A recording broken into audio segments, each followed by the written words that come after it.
Good afternoon, ladies and gentlemen, and welcome to the GTECH Group PLC investor presentation. Throughout this recorded presentation, investors will be in listen-only mode. Questions are encouraged. They can be submitted at any time via the Q&A tab that's just situated on the right-hand corner of your screen. Please just simply type in your questions and press send. The company may not be in a position to answer every question it receives during the meeting itself. However, the company will review all of the questions submitted today and publish responses where it is appropriate to do so. Before we begin, I would like to submit the following poll, and if you could give that your kind attention, I'm sure the company would be most grateful.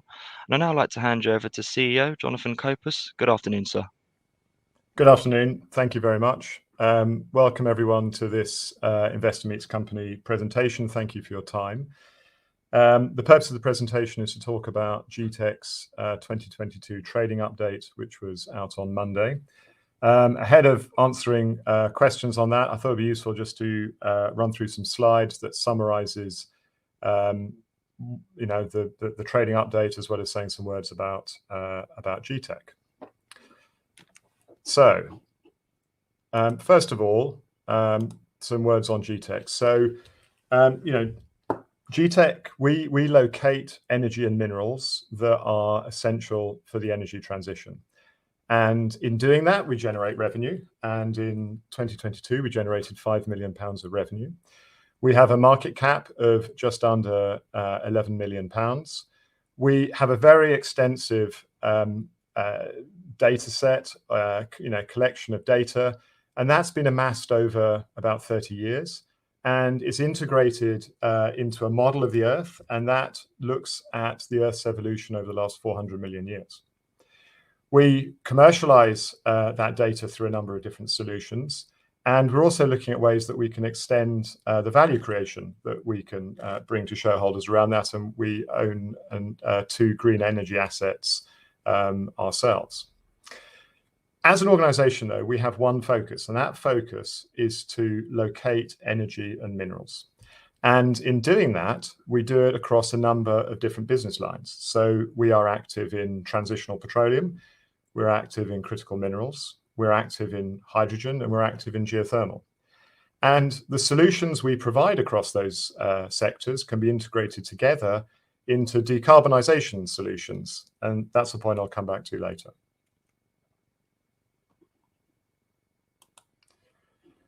If I think about the business model, our business model has 2 parts. So the first part is about near-term value creation, and that's where we generate our revenue today, where we provide solutions and services that help people locate energy and mineral assets in the sectors that I just mentioned. Now, in being really there at the kind of ground floor of the identification of those assets, it gives us options around longer-term value creation as well. And so as we enter these new markets, we are also seeing really exciting opportunities for early-stage asset participation. And the path there is that we can secure a stake in an asset that we have located. We then will be working to bring in partners and development expenditure investors. And then finally, what this allows us to do is to not just build value in an asset, but create a number of points at which we can crystallize that value in the asset as well. So it creates optionality around that value. Looking into the trading update for 2022, this is the second consecutive year that we have delivered double-digit growth. In terms of revenue, our revenue for last year was £5 million, and that was a 16% rise. And that 16% rise was delivered on a 19% rise between 2020 and 2021. And underpinning that was high client retention rates. We expanded our revenue generation into critical minerals. And we've also been upselling our products, services, solutions into existing clients as well. Alongside our revenue is also our order book. And we grew our order book in 2022 to a record level. So we finished the year with £4.6 million of contractually secured business in our order book. And that was a 39% increase on 2021. And again, 2021 built on strongly on 2020. So it's 25% growth going to 20 with 39% growth on top of that. So there's a strong theme of growth here through our revenue and order book. As well as growing revenue, we're diversifying revenue, and this chart shows you the last 3 years. So you can see that back in 2020, 2021, somewhere between 90 and 95% of our revenues came from the petroleum sector. Well, in 2022, having invested to diversify what we're doing, we not only grew revenue, but actually petroleum was only 66% of our revenues. And alongside that, critical minerals now form 23% of revenues, and another 11% was generated from the other sectors we're in, such as geothermal and green hydrogen as well. If we look at our order book, a significant portion of our order book is also annually recurring in nature, and this is important because it gives us really good visibility on that foundation path for our revenue as well. And at the end of 2022, our annual recurring revenue totaled £2.4 million, and that was a 14% rise on the year-end period at the end of 2021. We also finished the year with a strong cash position. The cash balances at the year end were £4.3 million. And importantly, we held cash flat across the second half of 2022. And we did that through sales momentum and also through careful capital management in the period as well. And this provides a really solid foundation for us to execute our strategy. So, how should we be thinking then about how this positioning and our strategy is really sort of translating into opportunity and activity as well?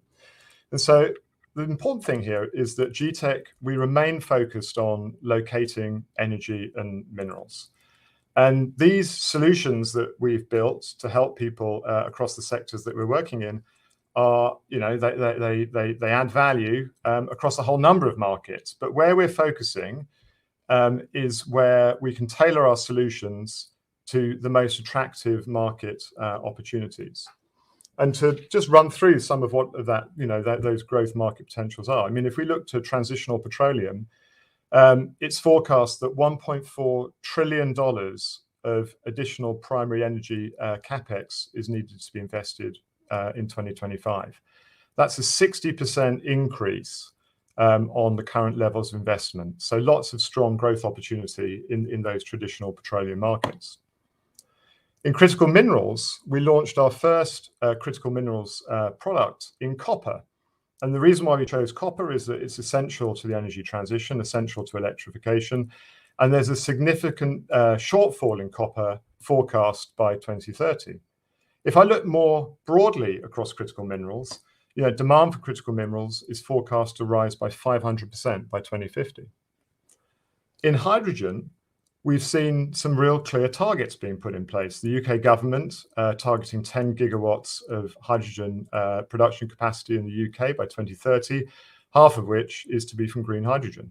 And if I look at Europe's energy mix, people are forecasting up to 15% of that coming from green hydrogen. In geothermal, double-digit annual growth is forecast by 2030. And also, if I look at how we can deploy these solutions, in an integrated way to provide integrated decarbonized solutions, 34% of the world's largest companies have committed to net zero targets. But it's estimated that 93% of them are going to fail to hit those targets if they don't accelerate their activities to decarbonize. So in 2022, what do we do in these sectors that progressed our activities, and where do we see the business growing in 2023? Well, in transitional petroleum, we benefited from very high retention rates across our customer base. We added new customers, and those included operators in US shale gas operations. We saw big contract renewals, and those renewals were secured across multiple years. And the North Sea Transition Authority used GETECH's products and expertise in the first carbon storage licensing round that the UK government has run. Looking to 2023 and beyond, energy security is a huge theme Petroleum is going to remain a transitional source of primary energy, but we're also future-proofing what we're doing in this market by integrating our offering with carbon storage solutions as well. In critical minerals, I've mentioned our focus on copper, and we're focused on a particular sort of copper called sediment-hosted copper. We are currently deploying that solution with 3 companies. 3 companies have bought that solution and are using it. In the period, we closed our largest ever contract in the sector. That was a $900,000 sale to a global diversified miner. And we've also been using our skills with companies to explore for native helium. That's helium that occurs naturally in geological settings. In 2023, we're going to be expanding our offering. We are working on a lithium solution, and we're also seeing quite a few opportunities for low-cost asset participation as well. And so we're exploring those at the moment too. If I move to hydrogen, our hydrogen development in Shoreham, we extended exclusivity to 2027, and we increased the design capacity at the port from 800 kilograms a day to 2.5 tons a day. In Inverness, SGN completed the decommissioning of the gas holder on the site, and that's a really important step in terms of marking the first steps of our work to develop a regional hydrogen network in the Highlands. Now, we're funding these businesses from our balance sheet, and so it's really important to manage those costs. And in the business update, we talked about our plans to launch a hydrogen advisory service in 2023, and that will generate revenue for us. And we also talked about how we can utilize our critical minerals expertise to start exploring for natural hydrogen. And this is sometimes referred to as white hydrogen. It's the hydrogen that can occur naturally in geological settings. And so this is another good example where we're taking our underlying geoscience USP and integrating it into our hydrogen activities as well. In geothermal, we announced a partnership with EVER, and that is to locate geothermal projects in Latin America. And again, that could generate asset participation opportunities. And again, there's another crossover here, which is that in some places, geothermal fluids coming to surface can bring lithium to the surface. Well, we are developing solutions to help people find lithium. We have solutions to help people find geothermal projects. So by bringing the two together, we have an interesting proposition here for lithium in geothermal brines. And then the final point is really about how we can integrate these solutions to provide decarbonization paths for companies. And in the update, we note that we've secured a contract with a global fast-moving consumer goods company, and that's to deliver an integrated decarbonization solution for their operations. And this is a really tantalizing window into a new universe of customers. And this is potentially a vast universe of new customers that really traditionally haven't been on our radar in terms of being just energy or mineral asset developers. These are the people who are physically working to decarbonize. So I think that's a really interesting theme that will be evolving over 2023. So in conclusion, we've started 2023 with a strong balance sheet. We've also got sales pipeline growth, and we've also got good customer and partner momentum. We have no plans, to raise capital from shareholders, and Kitson House is currently under offer. But if I step back from all of this, if I look to forecasts like this one made by Goldman Sachs, which says that $1 trillion a year of additional energy investment is going to be required to resolve this dual underlying challenge, which is about energy affordability and security. And that $1 trillion is going to be deployed not just across clean energy, but across hydrocarbons as well. And so what this is saying is that fundamentally what the world needs is to find more more resources of energy and minerals. And that is how GETECH makes its money. And it's also where we're finding the opportunities to extend the value we create into some low-cost asset participation opportunities. So certainly we feel that our business model is very well positioned for this market. There are some very strong growth drivers and very strong growth momentum in the markets that we're in.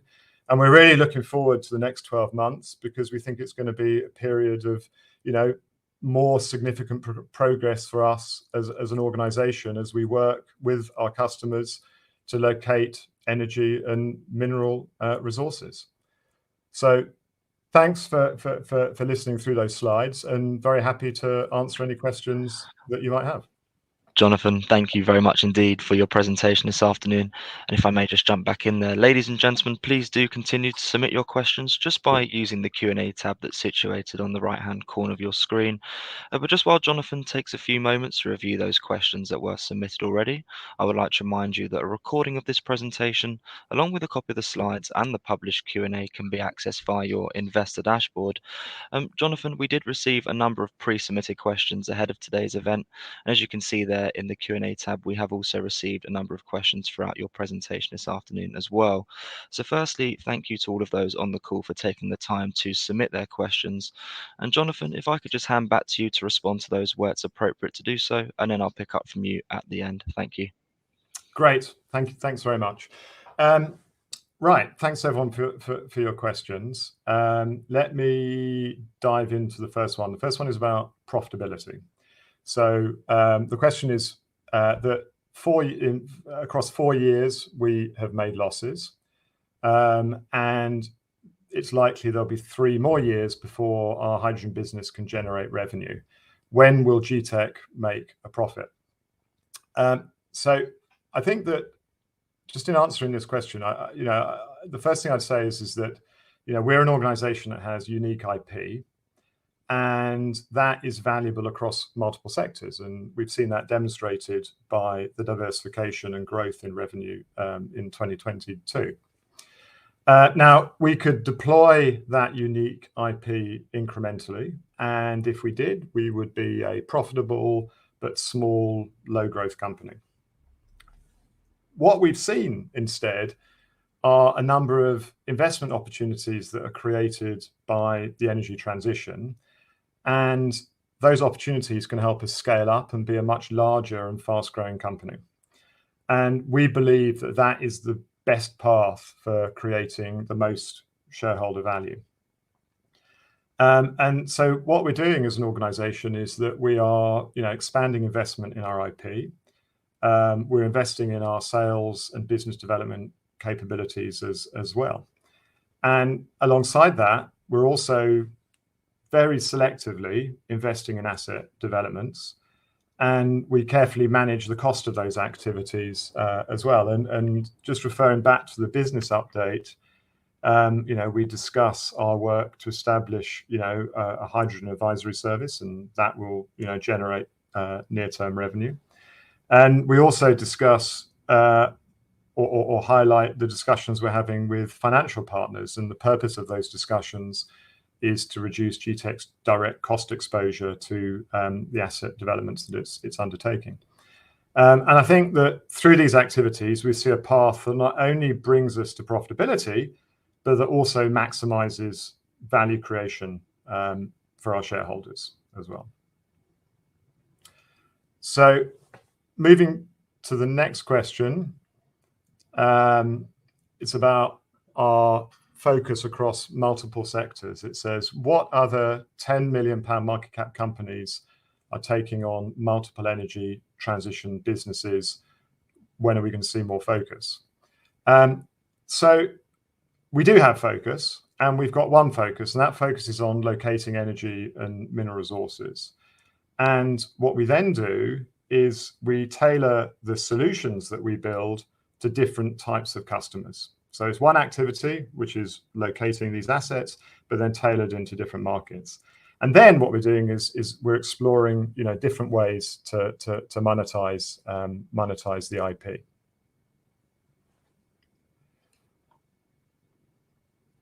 There's a question here about Kitson House. When do we expect to complete the sale of Kitson House? So Kitson House, for those who don't know, is that's our office in Leeds. We own the office, and Kitson House has been on the market for some time. And the reason why we're looking to sell Kitson House is because we would much rather see that capital working for shareholders in our business and, creating value. So as an organization, we're still obviously very focused on crystallizing those financial resources and putting them to work. We say in the update that the office is currently under offer. We also acknowledge in the update that the completion has been delayed by volatility in the commercial lending market. So I think it's quite difficult to put like a date on the sale.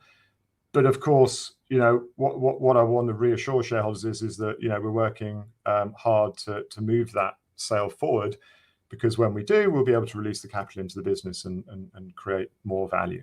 So, and when there's news, we'll obviously be updating. Next question is, how likely is it that the company will have access to grant funding moving forward, and any expectation what that will look like?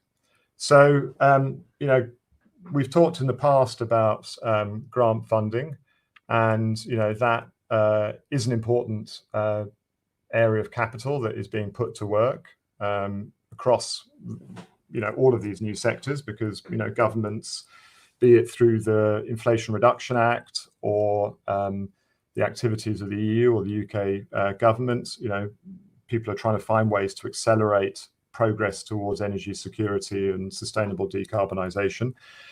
We as an organisation are active in a number of grant processes. We talk about that in the trading update, specifically grant processes with the the UK government and the Scottish government. And across all of those things, as we progress through those processes, obviously we'll update people. But what I would say is that we have exciting development projects in terms of our solution IP-based offerings, but also in and around our asset developments. That is, that positions us very well for those grants. So, certainly, focus on those applications, and we'll be updating as we see progress. And then the last question is one, or the last question on my list at the moment is one about, financing the path to profitability. And I think that, what I'd say about this is that if we kind of step back and just think about that in relation to the first half results. In the first half results, we looked at the profitability of the foundation business, the product, services, solutions. And you can see that in the first half of the year, those were cash profitable. So, when we talk about profitability, it's important to remember that, that valuable solution-based offering that builds on all of our IP, there's strong demand for that. We're seeing, good growth, and, we manage that carefully. And as I said, in the first half, it was generating cash. I think more broadly, of course, we are spending capital in terms of asset developments, but I would just go back and I would stress that point that I made earlier, which is whenever we very selectively take on an asset development, what our focus is to minimize the cost of that, minimize the direct costs, maximize the value, and also maximize the optionality. So as we look across our business, the kind of structures we're looking for are, investment partnerships,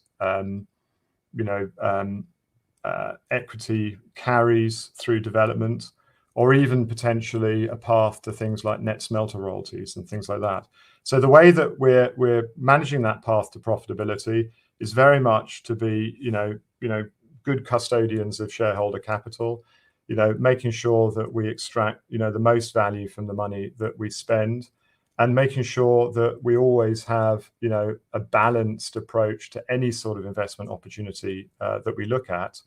Because underneath this all, what we're, the most important thing is delivering a robust, exciting, and resilient organization. And coming out of 22, there's a lot of exciting things that have come out of our diversification work, and I can see a lot of things on the horizon for 23 as well.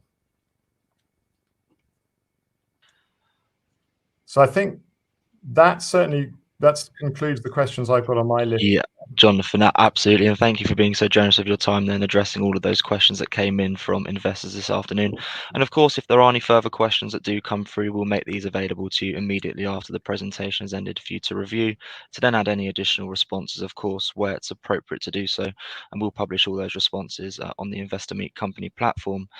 Jonathan, perhaps before redirecting those on the call to provide you their feedback, which I know is particularly important to yourself and the company, if I could please just ask you for a few closing comments to wrap up with, that'd be great. Thanks very much. Well, no, thank you very much, everyone, for your time. I think that, the world we live in, there is a huge focus on energy security. There is a huge focus on delivering a path to a sustainable, decarbonized future as well. And GETECH is very well positioned in the sense that we have these unique offerings, built on our data, built on our expertise and our software. And you can see in 2022 that these are opening value. We're growing revenue, we're growing order book. And as we look into 2023, we're confident that the momentum around those products and services will build, because they are absolutely ideally positioned for this essential need, which is to go out and find more energy and mineral resources. And there are many ways that we can use to build, the value of our solutions business, but also to carefully deploy, our time and some capital into some asset participation opportunities that marry, the near-term potential of the solutions with that longer-term value equation around the assets as well. So I think it's a super exciting time for GETECH, and I think it will be a super exciting time for GETECH shareholders as we move through 2023. So thank you for your time, and I look forward to updating you on progress as we move through the year. Jonathan, that's great. And thank you once again for updating investors this afternoon. Could I please ask investors not to close this session, as you'll now be automatically redirected for the opportunity to provide your feedback in order that the management team can better understand your views and expectations. This will only take a few moments to complete, but I'm sure will be greatly valued by the company. On behalf of the management team of GTech Group PLC, we would like to thank you for attending today's presentation. That now concludes today's session, so good afternoon to you all.